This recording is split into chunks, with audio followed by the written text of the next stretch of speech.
Having adopted twins from the orphanage, Anna endured ridicule with no husband or family. A month later, a tinted car halted in front of her house.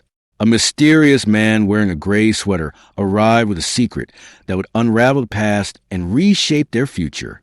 Before we proceed, please tell us where you are listening to today's narrative. Anna led a quiet, solitary life, working as a librarian in a small town on the outskirts of a bustling city. Ever since her painful divorce, a consequence of her husband's betrayal, she had built a sanctuary around herself.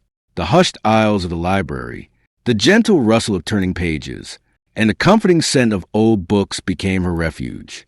She embraced solitude not out of shyness, but through an inner strength that few ever recognized.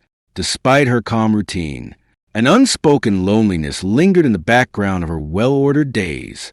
On a particularly drizzly evening, as rain softly tapped against her apartment window, Anna sought distraction from the weight of her solitude.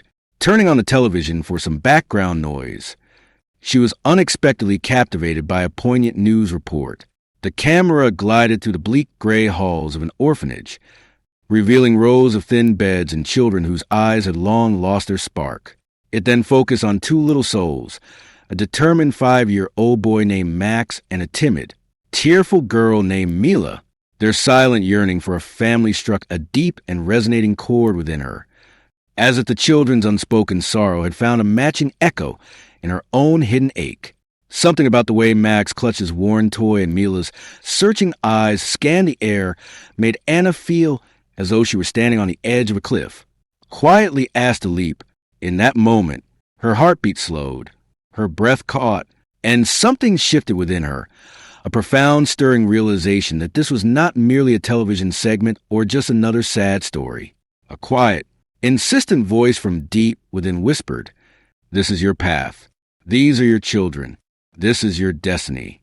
The next morning, with trembling hands, Anna dialed the number of the child welfare agency she had found online. "Hello, I'd like to learn how I can adopt children," she managed, each word feeling like a bold step over an invisible chasm.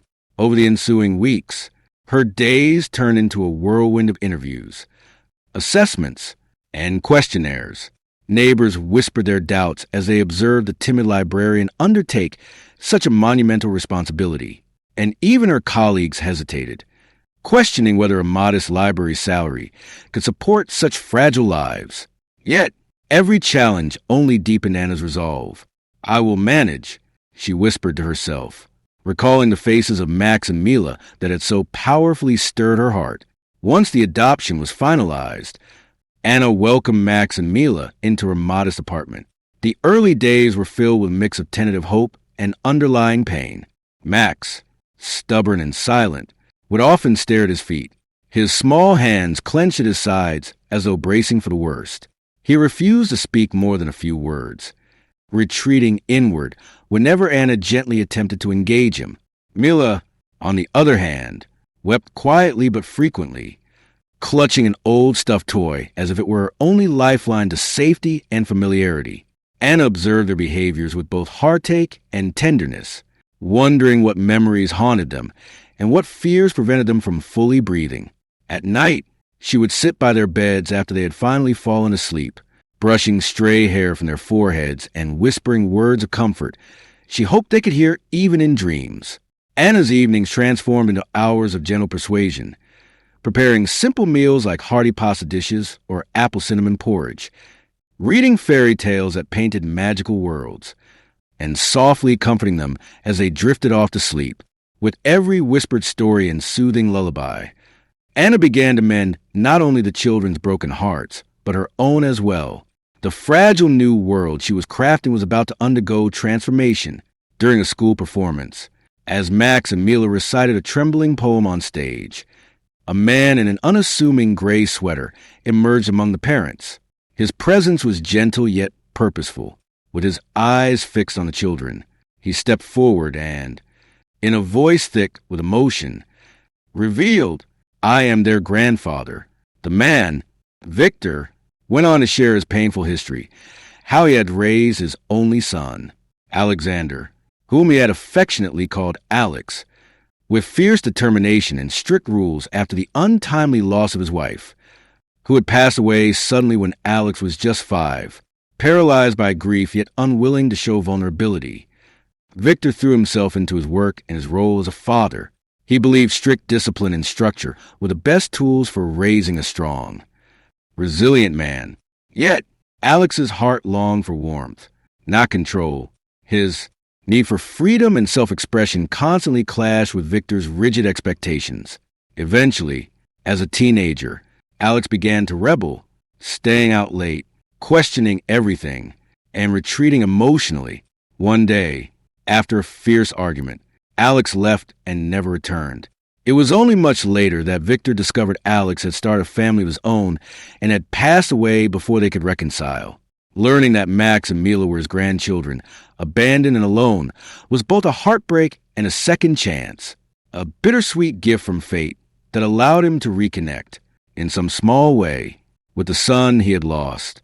This revelation, delivered with both sorrow and tender hope, left Anna reeling and opened a door to a family that was meant to be. Victor's arrival was not without complications. His unexpected presence ignited a mix of relief and apprehension. In the days that followed, Victor became a quiet yet steadfast pillar in their lives. He shared memories of his past, of playful afternoons spent with Alex and the bittersweet dreams he had once harbored. His gentle guidance helped Max learn to build small wooden shelves, while his storytelling sparked Mila's budding love for art. Anna, though still vulnerable to the sting of others' doubts, began to witness the transformation of her home. The whispered criticism shifted into small acts of kindness from neighbors and colleagues as they witnessed a miraculous change in the children and in Anna herself. The seeds of hope grew over the years. With the combined support of a local family foundation and Victor's unwavering help, Anna and her children moved from their cramped apartment into a cozy, spacious house with a small garden. This new home came to represent their rebirth, both literally and figuratively. Apple trees, Mila's favorite, lined the garden, and a sturdy old wooden table in the dining room became the center of gatherings for shared meals, laughter, and stories. Max's resolve and sense of justice flourished in his studies, while Mila's artistic spirit blossomed, with her drawings and poems filling the walls with color and life. Their small family was finally whole. Yet, in every life where love and joy have taken root, the seeds of loss do not fail to emerge. On one chilly autumn day, Victor began to feel unwell. His fatigue grew, and he claimed he only needed a little rest.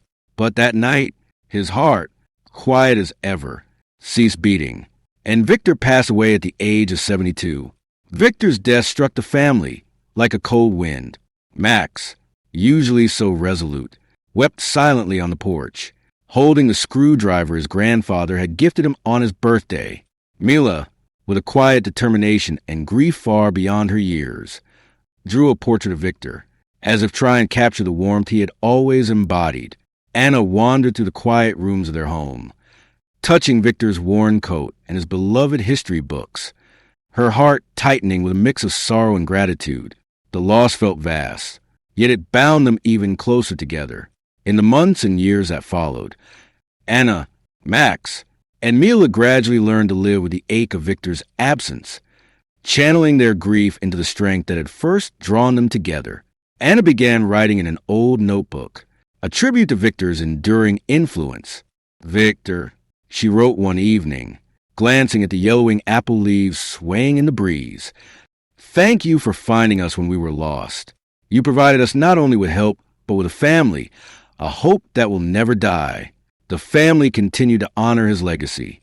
Each autumn, they planted new apple trees in Victor's name, each budding leaf a quiet promise that love endures even after loss.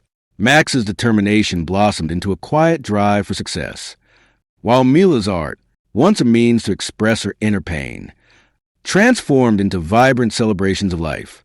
Anna, no longer a solitary librarian, but now a loving mother and community pillar, extended her kindness by helping other families in need, just as Victor had once helped them. Their story, born from solitude and loneliness, had flourished into an unbreakable testament to the healing power of love. resilience, and the bonds of family. What are your thoughts on today's story of second chances at life for Anna, Victor, and the twins? Please share with us in the comments below.